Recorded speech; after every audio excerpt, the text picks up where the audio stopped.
Expressed in the following show are solely those of the host and their guests and not those of W4CY Radio, its employees, or affiliates. We make no recommendations or endorsements for radio show programs, services, or products mentioned on air or on our web. No liability, explicit or implied, shall be extended to W4CY Radio or its employees or affiliates. Any questions or comments should be directed to those show hosts. Thank you for choosing W4CY Radio.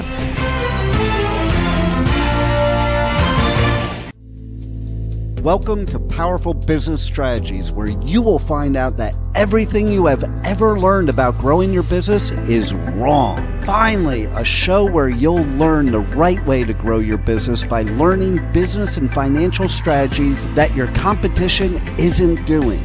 And now, here is your host, President of Next Step CFO, Michael Barbarita. And joining Michael for today's show as an executive moderator is Chucky Obia. Welcome to Powerful Business Strategies. And by the way, the reason why you don't hear the more energized voice of Chucky Obia welcoming you all to the show is because Chucky's wife and Chucky recently welcomed their first baby to the world, Chelsea Adeze Obio, to the world. So congratulations to Chucky and his wife, and Chucky will be on leave for a few more weeks. So in the meantime, my name is Michael Barbarita from Next Step CFO, and Next Step CFO is a fractional CFO and strategic implementation firm. Business owners hire us to double and triple their profit using business and financial strategies that their competition isn't doing. Our vision is to ensure overwhelmed business owners achieve the time freedom and consistent profits to build a legacy and the life they desire. Our mission is dedicated to guiding small business owners to leveraging their time, exploding their profits, and building a meaningful legacy. This show, Powerful Business Strategies, and our book of the same name, is a step toward accomplishing that vision and mission. Chucky and I are both affiliated with a number of different organizations, and Chucky currently serves as the Managing Director of Business Development for Better Price, a global business-focused law firm. And in addition to that, Chucky and I collaborate to moderate business roundtables around the country and around the world and document those insights as part of our book, Powerful Business Strategies. But please note that the views expressed on this show are our personal views based on our own successful experiences. So here's something I'd like to share that I've announced before, that if you have a business problem or a business question that you'd like us to answer, or even a strategy that you want us to talk about or ask about, please email us at ask@nextstepcfo.net. That's ask@nextstepcfo.net. Doesn't matter what the business problem is, the question, what doesn't matter, the strategy, whatever it is, we'll answer it for you. And there's a couple of things that we do ask, however. One is that to state whether or not it's something we can put on the air, because if it's confidential, of course, we won't put it on the air. And number two, please provide your phone number, because business problems can be complex, and we might need more context or clarity. That email address again is ask@nextstepcfo.net. And I want to point out that we have had a few questions, but they requested confidentiality, which we will always honor.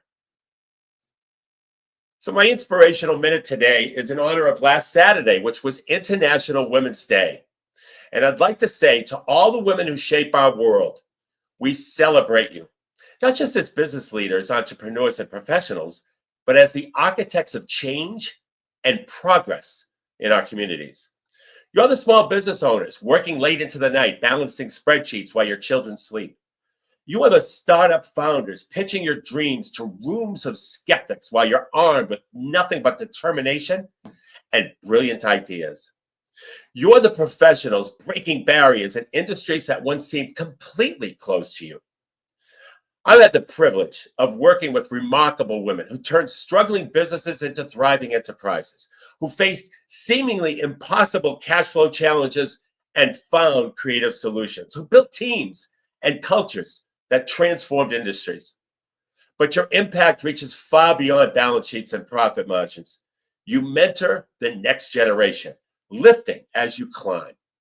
You create opportunities where none existed before. You show us that leadership isn't about power, it's about empowerment.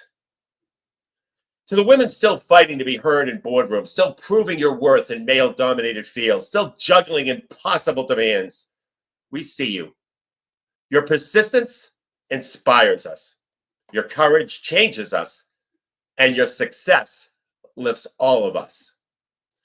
The future of business, no, the future of our world depends on unleashing the full potential of all women, not just some, not just the privileged few, but every woman everywhere.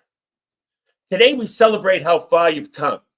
Tomorrow, you'll continue the work of creating a world where every girl grows up knowing that her dreams have no limits, her voice matters, and her potential is boundless. Thank you for showing us what's possible when talent meets opportunities, when determination meets support, and when women lead. Here's to you, to your victories, your struggles, your unwavering spirit. Here's to a future of true equality and empowerment. Keep breaking barriers, keep defying expectations, keep leading the way. The world needs your voice now more than ever.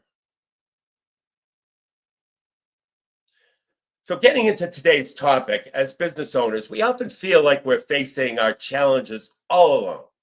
The weight of every decision, every risk, every investment falls squarely on our shoulders. But what if I told you that the most successful entrepreneurs aren't those who try to do everything themselves?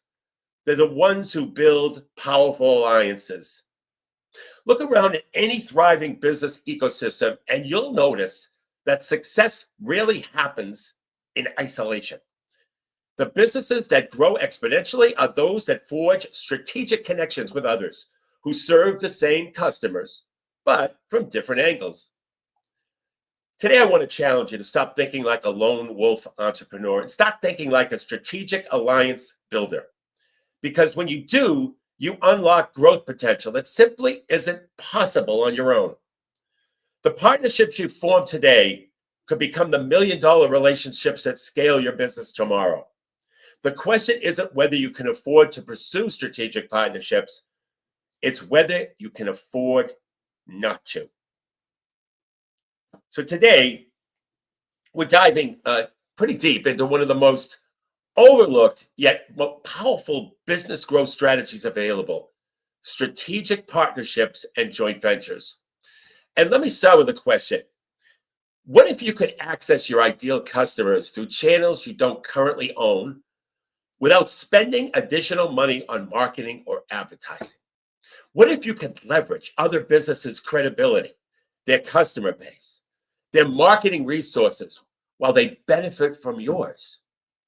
That's exactly what strategic partnerships and joint ventures allow you to do. Yet surprisingly, fewer than 20% of small businesses are actively using this strategy.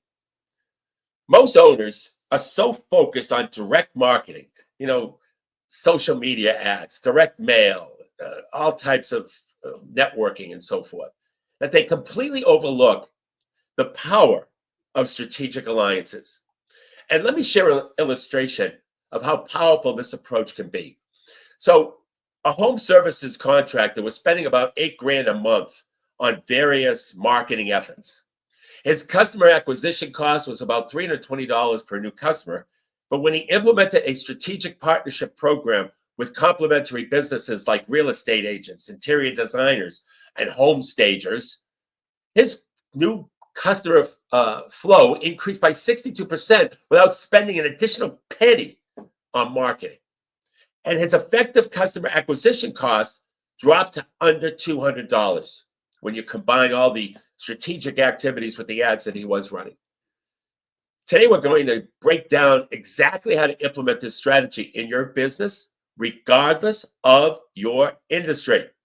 And we'll cover, first, how to identify the perfect strategic partners, which are businesses that serve the same customers as you, but don't compete directly. Second, how to approach these potential partners with a value proposition that makes saying yes the obvious choice. And third, how to structure these partnerships for mutual benefit, ensuring their sustainability and profitability for everyone involved. And the beauty of strategic partnerships is they can work for virtually any type of business. Whether you're a retailer, a service provider, a manufacturer, an online business, the principles we'll discuss today apply across the board. And what's particularly exciting about this strategy is that it's something your competitors are likely overlooking. While they're fighting over the same ad space and bidding up the cost of Google keywords, for example, you'll be tapping into established channels of trust and influence that deliver pre-qualified, high-quality prospects. So grab that pen and paper, because you're going to learn how to double your revenue without doubling your marketing budget through the power of strategic partnerships and joint ventures. And remember, if you're driving, you certainly don't grab that pen and paper, as you can listen to the recording again at powerfulbusinessstrategies.com. So let's dive into the first critical component of successful strategic partnerships, and that's identifying the right potential partners for your business. The perfect strategic partner is a business that shares your target customer, but offers products or services that complement rather than compete with yours. And these businesses have already done the hard work of building trust and credibility with the exact people you want to reach. So let me start by sharing the 3 types of strategic partnerships that you can develop. One is the direct referral partnership. Now, this is basically the simplest form, where business owners or business partners refer customers to each other. For example, a financial advisor would refer clients to a estate planning attorney, and vice versa. That's the first type, direct referral partnership, simple form. Second is the co-marketing partnership. Here's where 2 or more businesses jointly market their combined customer bases. So think of a remodeling company and an appliance store creating a joint promotion. And then the third is what I call the full joint venture. This is the most involved partnership, where businesses create a new offering together, combining their expertise and resources. For example, a business coach and a marketing agency creating one product, which would be a comprehensive, let's say a comprehensive business growth program. So the type of partnership that you choose depends on your specific business goals, resources, and the nature of your relationship with the potential partners. But regardless of the type of partnership, the identification process starts the same way. So I want to share with you a step-by-step system for identifying your ideal strategic partners. We call this the partnership matrix, and it works for businesses of all sizes and all industries. So step 1 is list your ideal customer's journey.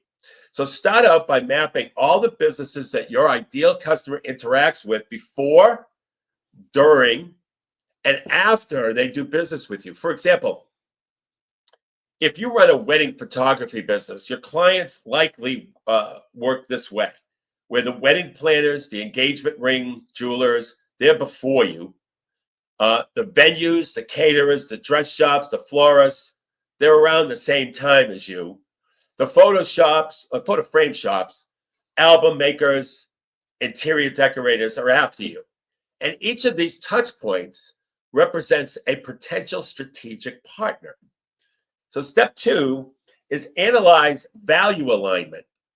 What that means is you have to evaluate which of these businesses share similar values and service standards as yours. The best partnerships form between businesses which have aligned approaches to customer service and quality. So if for instance, if you're a high-end service provider, you want to partner with other premium businesses that share your commitment to excellence, because they'll likely have more customers that you're targeting and that align with what you're trying to achieve. And step 3 is access reciprocal value. This is crucial. The best partnerships offer reciprocal value. Ask yourself, what can I offer this partner's customers that they can't? What can they offer my customers that I can't? And how will this partnership benefit both businesses? That is a critical. These are 3 critical questions, and we'll get to the more detail a little later. But this is critical because a lot of partnerships fizzle, and there's a reason why they fizzle, and we'll get into that. Oh, I have a question from a listener. Michael, many business owners might worry that entering these partnerships means giving away business or sharing their hard-earned customers. How do you address this concern? Well, first of all, that's an excellent question. And from my vantage point, this fear stems from what I call a scarcity mindset, the belief that there's only so much business to go around. And in reality, effective partnerships, they operate on an abundance mindset. You're not giving away your customers, you're enhancing their experience by connecting them with trusted resources that they need anyway. And if you don't make these recommendations, they'll find these services elsewhere without your guidance and without the opportunity for reciprocal referrals. Partnerships actually strengthen your relationship with customers by increasing your value to them as a trusted advisor. And if you remember, one of the components of a compelling offer is adding more value to your product or service. Well, a strategic partnership, if done correctly, can go a long way to adding more value to your products or services. And step 4 is prioritize your list after identifying potential partners and prioritize them based on the size of their customer base, the frequency of customer interaction. You know, if one of your partners that you're looking to partner with hasn't communicated with their existing base, for 6 months or a year, that's not good. You want to make sure because they forgot about them. They're not going to know who they even are potentially. And then alignment with your brand values. Make sure that your partner has alignment with your brand values and can bring high value of referrals. So I recommend creating a simple scoring system where you rate each potential partner on these factors from 1 to 5, and then total the scores to identify your top prospects.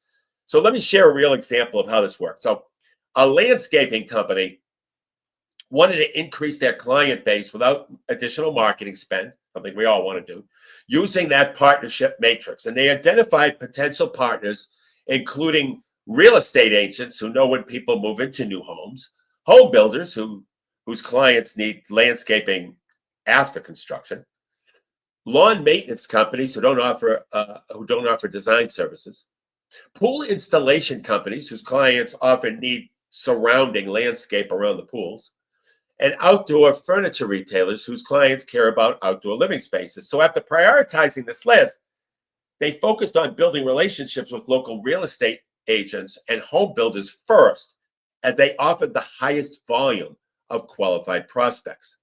And within 6 months, these partnerships were generating 40% of their new business leads, all without spending an additional penny on advertising. Now, let's talk about approaching these potential partners effectively, because this is where most businesses go wrong, and because they lead with what they want rather than the value they provide. So here's a 4-step framework for making a partnership proposal that gets attention and interest. Step 1, research before reaching out. So before contacting a potential partner, research their business thoroughly. Understand their offerings, understand the customers, the pain points that those customers go through, and the goals of that business and that product. This allows you to customize your approach and speak directly to their specific needs. Second, lead with value. Always start your conversation by explaining what's in it for them. How will this partnership help them grow their business? And how will it better help them serve their customers? How will it better help them solve a problem that they're facing? Step 3, be specific. Don't make vague proposals. Present specific ideas of how the partnership will work, complete with examples of successful implementation in other contexts, if possible. Step 4 is to start small. Propose a simple pilot or test of the partnership that involves minimal risk for both parties. This allows you to prove the concept before asking for a larger commitment. And remember, one of the beautiful things about business, I say this all the time, is you can always test things. Always test things. You don't have to go full-blown into something. A physical therapist wanted to partner with orthopedic surgeons, and instead of simply asking for referrals, she created a comprehensive post-surgery recovery guide that co-branded with the surgeon's practice. This added value for the surgeon's patients and positioned the therapist as part of the medical team. And the surgeons were happy to distribute this resource, and referrals increased naturally as a result. So now let's address the different types of strategic partnerships in more detail, starting with the direct referral partnership. So the most successful referral partnerships include these key elements. This is so important. Number one is a formal agreement. Document expectations on both parties, the work that both parties have to do. Document the referral process and any compensation structure back and forth. Second is a tracking system. This is so critical too.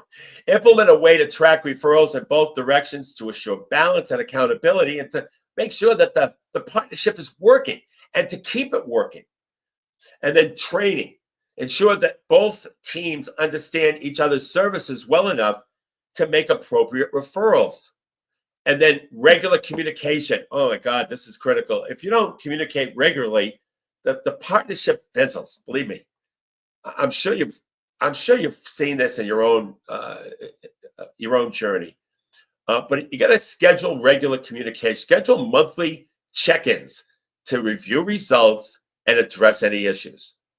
You know, I worked with a mortgage broker who implemented this exact system with real estate agents. And instead of the typical informal, I'll send you clients if you send me some arrangement that always fizzles out, as I was saying, they created a structured program with a dedicated referral coordinator, weekly updates on client status, educational lunch and learn for agents, quarterly review meetings to assess results. And this formalized process and approach resulted in a 200% increase in referrals within the first year. And by the way, the golden nugget here is structure. Both sides doing the work and tracking the metrics. It's the only way it works. I have two questions from listeners. Michael, what's the biggest mistake you see businesses make when trying to establish strategic partnerships? Well, the biggest mistake by far is approaching partnerships with a what's in it for me mentality rather than what's in it for them approach. Successful partnerships always start by delivering value to your partner first. I've seen countless businesses fail at establishing partnerships because they lead with requests rather than offerings. Remember, the more you focus on solving your partner's problems and helping them achieve their goals, the more success your partnership will have. And start by giving value before expecting to receive it. The other thing is partnerships are not just meeting once, shaking hands, and you have a partnership. A partnership needs that multiple meetings, multiple brainstorming sessions, and time and effort commitments from both parties. It's really, really important. I mentioned that a little earlier. That's critical. Otherwise, the partnership fizzles. And here's another question from a listener. For business owners in highly competitive industries, how can we approach potential partners who might already have relationships with their competitors? Well, that's an important question. So when approaching partners who might have existing relationships with competitors, you need to differentiate your partnership offer. Don't just propose the same arrangement they likely have with others. Instead, identify gaps in those existing relationships and offer something unique. For example, if your competitor is providing basic referrals, you might offer that co-branded educational content or joint workshops or exclusive offers for their customers. The key is understanding what would make a partner consider adding or switching to you. Usually it's either solving a problem that their current relationship doesn't address or offering a high level of service or revenue opportunity. And my bet is that they're not tracking metrics and they're not keeping in close communication with each other. But that's just my bet. So anyway, before we continue this discussion, we're going to take a 90-second break. Hey there, business owners. Let me ask you something. Are you tired of blending in with your competitors? Frustrated with slow growth and slim margins? Well, I've got news for you. Everything you've ever learned about growing your business is wrong. But don't worry. I'm here to let you in on a secret weapon, your position of market dominance. It's what sets you apart, makes you irreplaceable, and has customers lining up at your door. My name is Michael Barbarita from Next Step CFO. I know what you're thinking. Sounds great, Michael, but how do I find my position of market dominance? Well, that's exactly why we've created our game-changing implementation program called Next Step to Market Dominance. In just 90 days, we'll guide you step by step to a position of market dominance by uncovering your unique strengths that competitors can't touch, by crafting a message that resonates deeply with your ideal customer, by building a strategy that turns you into the go-to expert in your field. Now, this isn't theory. These are battle-tested strategies that have helped businesses like yours double, triple, and quadruple their revenue. Don't let another quarter go by struggling to stand out. It's time to dominate your market, period. Go to nextstepcfo.net/contact, fill out the form, and in the message section, put the word dominate. Or call us at 781-326-3822. That's nextstepcfo.net/contact, or call us at 781-326-3822. Welcome back. And remember, you can catch all the recordings of our show at powerfulbusinessstrategies.com. And now that we've covered how to identify potential partners and make that initial approach, let's dive into the second major area, structuring partnerships for mutual benefit and maximum results. Now, the structure of your partnership is critical to its success because a poorly structured partnership will just fizzle out. While a well-structured one can thrive for years, generating substantial revenue for both parties. So let's start with these three essential elements every partnership should include. Number one is clear expectations. Both parties must understand exactly what they're expected to provide and what they'll receive in return. Second is mutual accountability. Establish metrics and regular reviews to ensure both sides are fulfilling their commitments and making sure that the partnership is on track. Third is value balance. The partnership must create roughly equal value for each business, for both businesses over time, though not necessarily in the same way or on the same timeline. Now let's explore 4 proven partnership structures that you can implement in your business. So structure number 1 is the simple referral exchange. This is the most basic structure where partners refer business to each other without financial compensation. So the value exchange is the referrals themselves. And for this to work effectively, you need a formal tracking system for referrals. Notice I said formal tracking system. Second, regular balance assessments. Third, clear understanding of what constitutes a qualified referral. And fourth, a process for making these introductions. So 2 professionals, a business attorney and a CPA, implemented the structure, and they established a shared tracking spreadsheet and created standard email templates for introductions to each other and met monthly to review their referral balance. Within a year, both were receiving 30% of their new clients through this single partnership. The second structure is called the revenue share model. In this structure, partners pay each other a percentage of revenue generated from clients referred.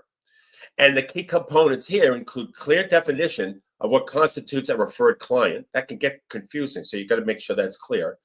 Established commission rates, transparent reporting system, and payment schedule and methods.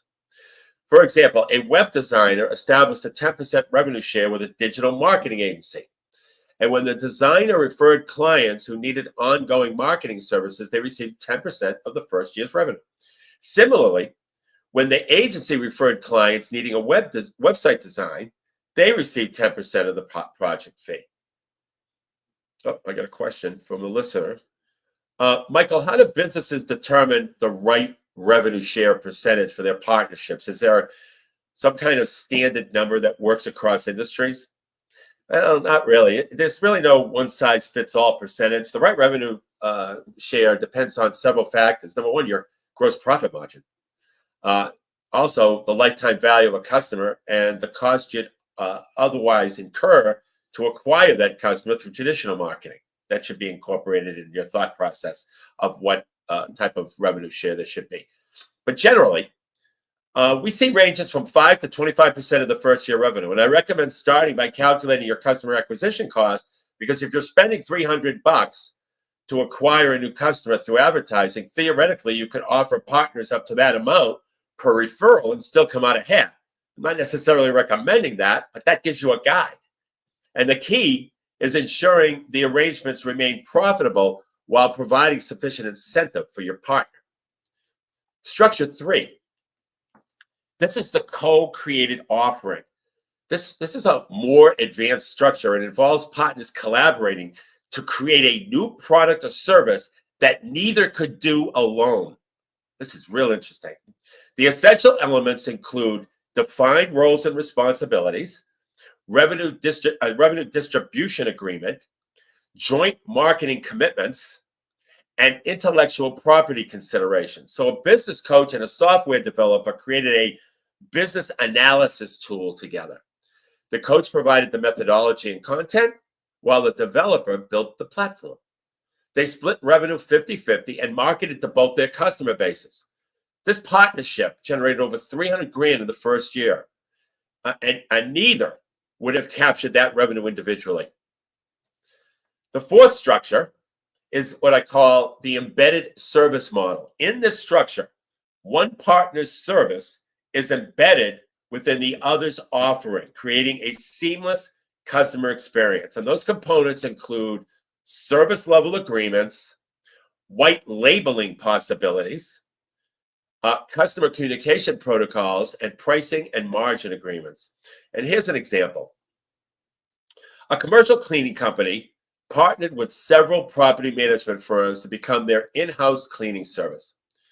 The service was presented as part of the property management offering, but fulfilled by the specialized cleaning company. This arrangement increased the cleaning company's client base by 45%, while allowing the property managers to offer additional value without developing a new service line. So now let's address some of the practical considerations for implementing these partnerships. First is a legal framework. While many partnerships start informally, documenting your agreement is critical for long-term success.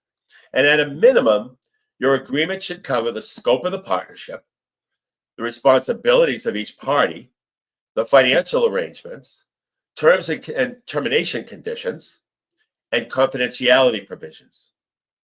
And you don't necessarily need an expensive, complex contract. A simple memorandum of understanding can suffice for many of these partnerships. Doesn't have to get crazy. And the important thing, though, is to have clarity in writing to prevent any misunderstandings later on.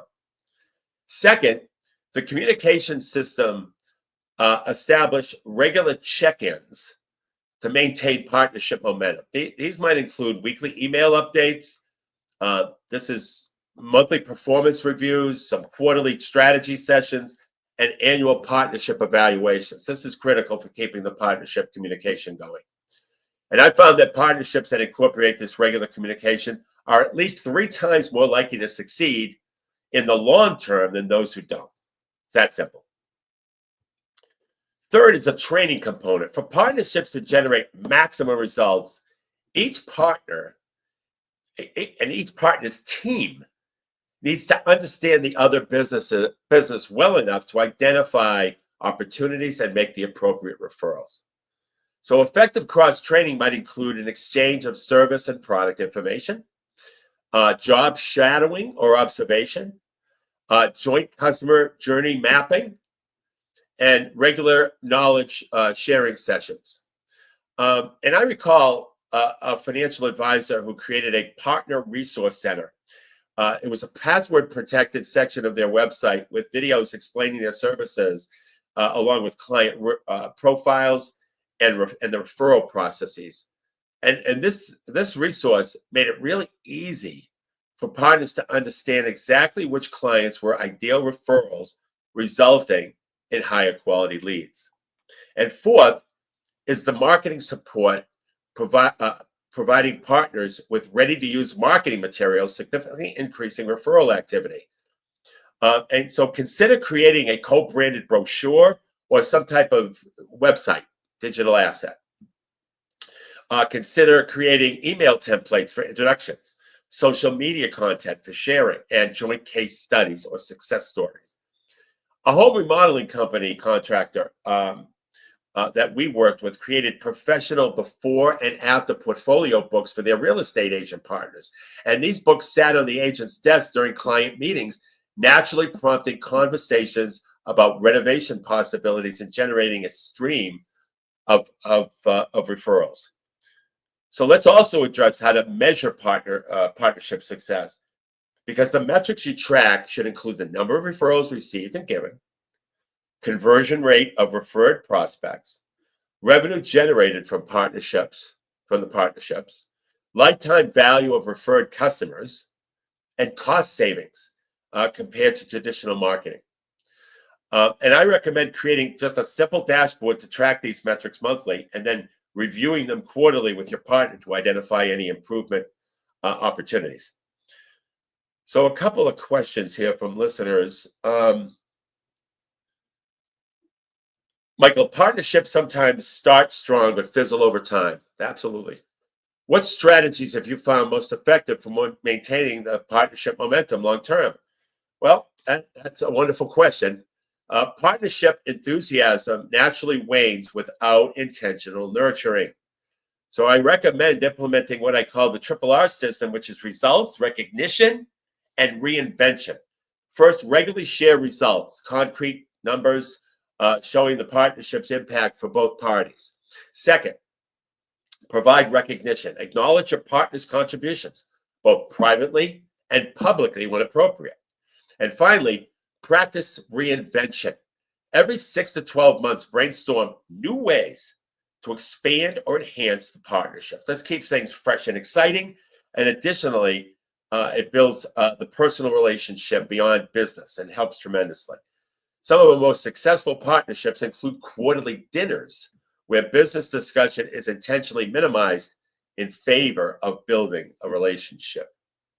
So here's another question from a listener. What about when a partnership isn't working as expected? How should business owners approach that difficult conversation? Well, that's a situation every business owner will face. Trust me, not every partnership works out. So I recommend addressing partnership challenges through what I call a reset conversation. First, schedule a dedicated meeting. Don't try to address issues in passing. Second, begin with appreciation for what has worked in the partnership, because there's usually something that works. And third, use specific data rather than generalizations to discuss what isn't working. That's why we track things. And finally, propose solutions. That's something I might have forgotten. Propose solutions rather than just highlighting problems. For example, instead of saying, we're not getting enough referrals, say we've received 3 referrals in the past quarter versus our goal of 10. So, could we discuss that? What might be preventing more referrals and how we might address those barriers? So if reset attempts don't work, have a clear exit strategy that allows both parties to maintain dignity and potentially work together in the future. So before I continue this discussion, we're going to take a 90-second break. Hey there, business owners. Let me ask you something. Are you tired of blending in with your competitors? Frustrated with slow growth and slim margins? Well, I've got news for you. Everything you've ever learned about growing your business is wrong. But don't worry. I'm here to let you in on a secret weapon, your position of market dominance. It's what sets you apart, makes you irreplaceable, and has customers lining up at your door. My name is Michael Barbarita from Next Step CFO. I know what you're thinking. Sounds great, Michael, but how do I find my position of market dominance? Well, that's exactly why we've created our game-changing implementation program called Next Step to Market Dominance. In just 90 days, we'll guide you step by step to a position of market dominance by uncovering your unique strengths that competitors can't touch, by crafting a message that resonates deeply with your ideal customer, by building a strategy that turns you into the go-to expert in your field. Now, this isn't theory. These are battle-tested strategies that have helped businesses like yours double, triple, and quadruple their revenue. Don't let another quarter go by struggling to stand out. It's time to dominate your market, period. Go to nextstepcfo.net/contact, fill out the form, and in the message section, put the word dominate. Or call us at 781-326-3822. That's nextstepcfo.net/contact, or call us at 781-326-3822. Welcome back to Powerful Business Strategies. So now that we've covered identifying partners and structuring partnerships, let's focus on the third critical component. That's implementing successful joint ventures that create substantial new revenue streams. Joint ventures take partnerships to the next level by creating new offerings, events, or marketing initiatives that neither business could or would create on their own. And they represent one of the most powerful forms of business collaboration when done correctly. So let me start by clarifying the difference between a simple partnership and a true joint venture. So a partnership typically involves sharing existing resources or customers, while a joint venture involves creating something new together.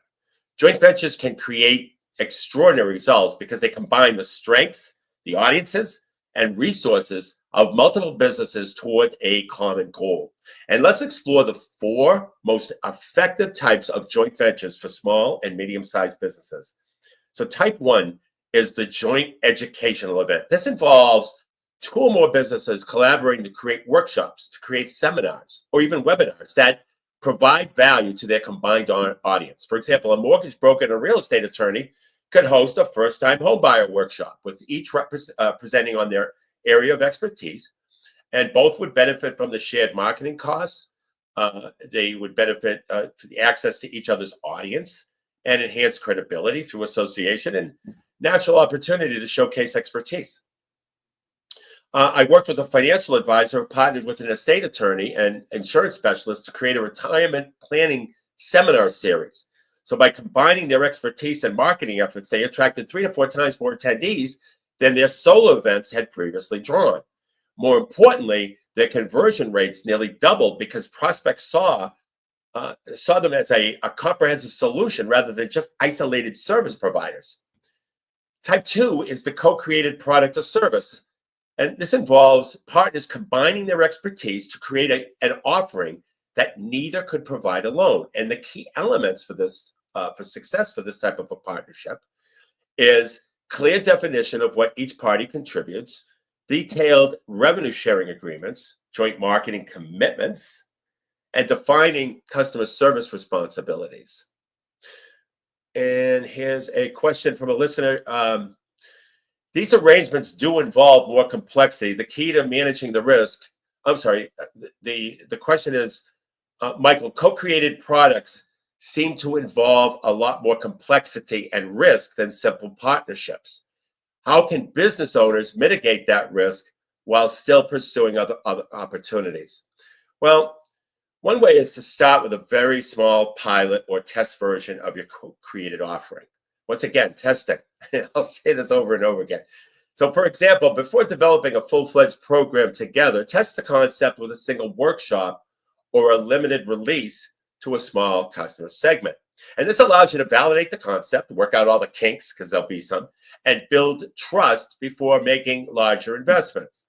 And I also recommend creating clear exit provisions in your agreement, conditions under which either party can withdraw, and how intellectual property and customer relationships could be handled in that scenario.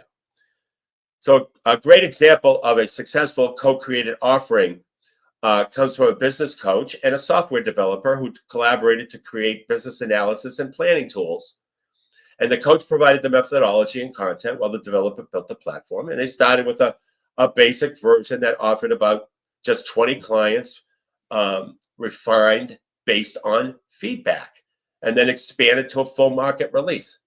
And neither could have created this product alone. And I mentioned this example a little earlier in less detail, but together they built a revenue stream that added over 300 grand to each of their businesses in the first year. And the third type is the joint marketing campaign. This involves multiple businesses pooling their marketing resources to create a campaign which with greater reach and impact than they could achieve individually. And successful joint venture campaigns include aligned timing and messaging, shared cost and resources, a clear call to action for each business, and a coordinated follow-up process. I recall a group of complementary local businesses, a high-end restaurant, a luxury spa, and a boutique hotel who created a local luxury weekend package. And by marketing together, they reduced their individual marketing costs by 60%. They reached audiences they couldn't access individually, and they created a compelling offer that none could provide alone. This created a premium position in their market and really worked extremely well. Type 4 was the bundled offering. This involves packaging complementary products or services from multiple businesses into a single, more valuable offering. And the keys to successful bundling include compatible service, product quality levels, also include coordinated delivery or fulfillment, which you need to investigate, and unified customer experience with clear financial arrangements. In this particular case, a wedding photographer and a videographer created a bundled package that included both services at prices that was slightly lower than booking them separately. And this arrangement increased their average transaction value. It reduced their individual marketing costs, like all these partnerships do. It also simplified the decision process for clients and created a competitive advantage over solo providers.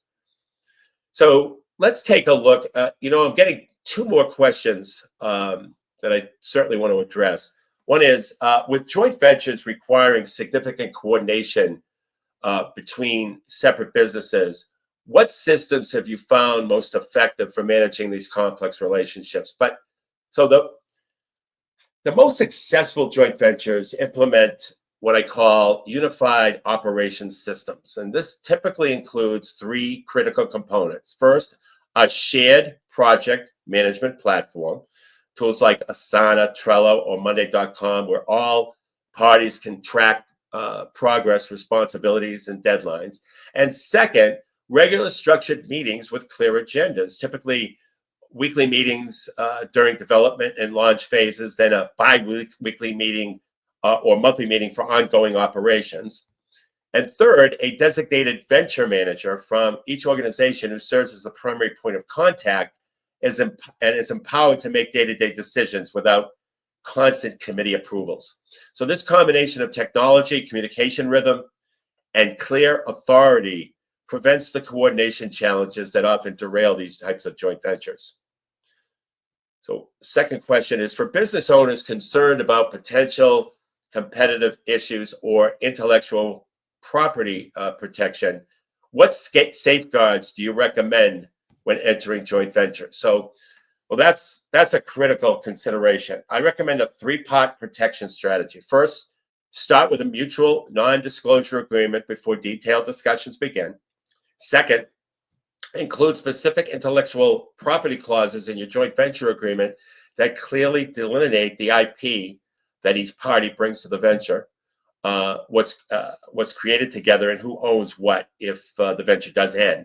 And then finally, and most importantly, be strategic about what you share. You can create value joint ventures without revealing your core proprietary systems or client information. And also consider the concentric circles approach. Start with the modest collaboration in outer areas of your business, and then gradually move toward more central aspects as trust develops. Remember, the goal isn't to eliminate all risk, but to manage it appropriately against the potential rewards. We got a 90-second break. We'll be right back. Hey there, business owners. Let me ask you something. Are you tired of blending in with your competitors? Frustrated with slow growth and slim margins? Well, I've got news for you. Everything you've ever learned about growing your business is wrong. But don't worry. I'm here to let you in on a secret weapon, your position of market dominance. It's what sets you apart, makes you irreplaceable, and has customers lining up at your door. My name is Michael Barbarita from Next Step CFO. I know what you're thinking. Sounds great, Michael, but how do I find my position of market dominance? Well, that's exactly why we've created our game-changing implementation program called Next Step to Market Dominance. In just 90 days, we'll guide you step by step to a position of market dominance by uncovering your unique strengths that competitors can't touch, by crafting a message that resonates deeply with your ideal customer, by building a strategy that turns you into the go-to expert in your field. Now, this isn't theory. These are battle-tested strategies that have helped businesses like yours double, triple, and quadruple their revenue. Don't let another quarter go by struggling to stand out. It's time to dominate your market, period. Go to nextstepcfo.net/contact, fill out the form, and in the message section, put the word dominate. Or call us at 781-326-3822. That's nextstepcfo.net/contact, or call us at 781-326-3822. Welcome back to Powerful Business Strategies. And as I leave you for today's show, I encourage you to take 3 specific actions. Number 1 is identify your top 5 potential strategic partners using the partnership matrix we discussed. Develop a specific value proposition for your number 1 prospect and schedule a conversation with that prospect in the next 2 weeks. Remember, in business, who you know and who you partner with can be just as important as what you know and what you offer. Strategic partnerships aren't just a nice to have business strategy. They're an essential approach for maximizing growth while minimizing marketing costs. To get a copy of the book Powerful Business Strategies, simply go to our website, nextstepcfo.net. It's totally complimentary. And until next Monday at noon Eastern Time, for Chucky Obio, my name is Michael Barbarita, and remember, don't keep doing what your competition is doing.